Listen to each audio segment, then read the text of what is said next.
ಹಳೆಯ ಚಿನ್ನದ ಒಡವೆನ ಅಧಿಕ ಬೆಲೆಗೆ ಮಾರಬೇಕೆ? ಅಂದ್ರೆ ಆಟಿಕಾಗೆ ಕಾಲ್ ಮಾಡಿ 8880 Attica gold company. And C ಅದೇ ಅವರೆಲ್ಲ ಎಸ್ ನೋಡಿ ನಮಗೆ ನಮ್ಮ ಹಿರಿಯ ನಟ ಶ್ರೀನಾಥ್ ಸರ್ ಮಾತಾಡ್ತಾ ಇದ್ದಾರೆ, ನೋಡೋಣ ಬನ್ನಿ. ಇವತ್ತೊಂದು ಮಾತಾಡ್ತೀನಿ, ನನ್ನ ಹಾಡನ್ನ ಕೇಳಿದಾಗ ನಾನು ಜ್ಞಾಪಕ ಬರೋಲ್ಲ.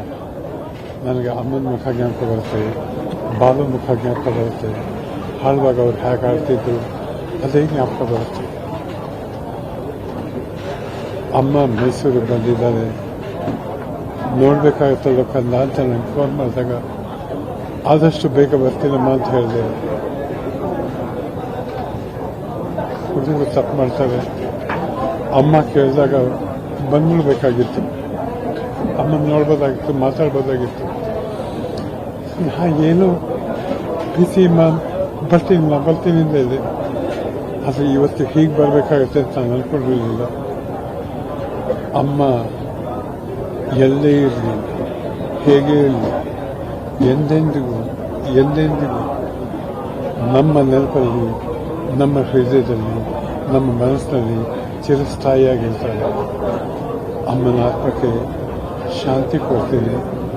ಯಾಕೆಂದರೆ ಆತ್ಮ ಎಲ್ಲೇ ಇದ್ದರೂ ನಾವು ಚೆನ್ನಾಗಿರಿ ಅಂತ ಆಶೀರ್ವಾದ ಮಾಡ್ತಾ ಇರ್ತಾರಲ್ಲ, ಅದಕ್ಕೆ ಆಶೀರ್ವಾದ ಮಾಡೋಕ್ಕೆ ಅಮ್ಮ ನಿಮಗೆ ಶಾಂತಿ ಸಿಗಲಿ.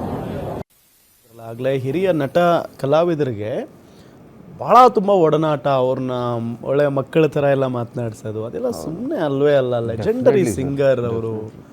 ಇವತ್ತು ಅವ್ರು ನಮ್ಮ ಜೊತೆಗಿಲ್ಲ ಅಂತ ಹೇಳೋಕ್ಕೂ ಒಂಥರ ಕಷ್ಟ ಆಗುತ್ತೆ. 100%. ಈಗ ನಮಗೆ ಆಗಲಿ, ನಾವು ಅವ್ರನ್ನ ಬಹಳ ಕಮ್ಮಿ ಸರ್ತಿ ಭೇಟಿ ಮಾಡಿದ್ರು ಅಥವಾ ಅವರ ಹಾಡುಗಳನ್ನು ಕೇಳಿ ಬೆಳೆದವ್ರಿಗೆ ನಮಗೆ ಅವ್ರ ಪೀಕ್ ಸೀಸನ್ ನಾವು ನೋಡಿಲ್ಲ. ಯಾಕೆಂದರೆ ಅವರ ಒಂದು 30s ಅಲ್ಲಿ ಅವಾಗಿನ್ನ ನಾವು ಹುಟ್ಟೇ ಇರಲಿಲ್ಲ. ಹೌದು, ನಮಗೆ ಇಷ್ಟು ಇಂಪ್ಯಾಕ್ಟ್ ಆಗಿದೆ ಅದು ಅವರ ಹಾಡುಗಳು, ಅವರ ಒಂದು ಬ್ಲೆಸ್ಸಿಂಗ್ಸು. ಅಂದರೆ ಅವರ ಪೀಕ್ ಟೈಮಲ್ಲಿ ಅವರ ಹಾಡುಗಳನ್ನು ಕೇಳಿ ಅದನ್ನು ರೆಕಾರ್ಡ್ ಮಾಡಿದವರು, ಅದಕ್ಕೆ ಆ್ಯಕ್ಟ್ ಮಾಡಿದವರು, ಅವರ ಜೊತೆ ಒಂದು ಒಡನಾಟ ಇದ್ದು ಅವರ ಲೈವ್ ಸಿಂಗಿಂಗನ್ನು ಕೇಳಿದವರು, ಅವರಿಗೆಷ್ಟು ಅದು ಇಂಪ್ಯಾಕ್ಟ್ ಆಗಬೇಕು ಅಂತ.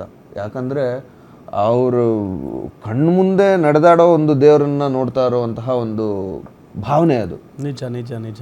ಸೊ ಅವ್ರಿಗೆ ಅದೊಂಥರ ಅದು ಎಕ್ಸ್ಪ್ಲೇನೇ ಮಾಡೋಕ್ಕಾಗಲ್ಲ, ಅಷ್ಟು ಕಷ್ಟ ಆಗಿರುತ್ತೆ, ಅಷ್ಟು ಭಾವುಕರಾಗಿರ್ತಾರೆ. ಹೌದು. ಆ್ಯಂಡ್ ನಮಗೆ ಅದನ್ನು ಅರಗಿಸ್ಕೊಳ್ಳೋದೇ ಒಂದು ಬಹಳ ಹೌದು.